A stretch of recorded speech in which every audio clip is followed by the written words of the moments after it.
واشهد ان لا اله الا الله وحده لا شريك له واشهد ان محمدا عبده ورسوله. ثم بعد اعوذ بالله من الشيطان الرجيم. بسم الله الرحمن الرحيم. وإذ بوأنا لإبراهيم مكان البيت أن لا تشرك بي شيئا وطهر بيتي للطائفين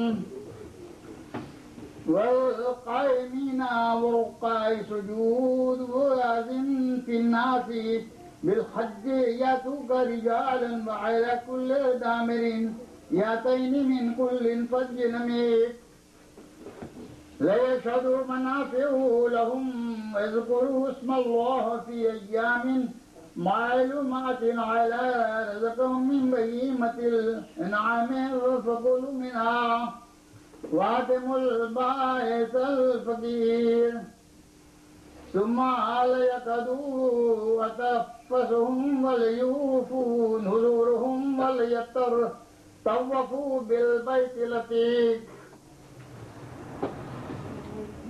After unreasoned Muslim brothers and sisters, allemaal. Graag niet veel van mij om deze heel bijzonder onderwerp in Nederlands voor te dragen. Maar ik ben van mening om beter in het Urdu, want er zijn veel Urdu-sprekers hier en die ook Urdu verstaan. Het is mij gevraagd om over deze vijfde zuil van de islam, namelijk Hajj, vandaag hierover te praten. Ik geloof dat zij van mening dat het ook wat is Hajj en vanaf wanneer is Hajj begonnen en wat is dat intern betekenis van Hajj. Hajj woord is Arabisch.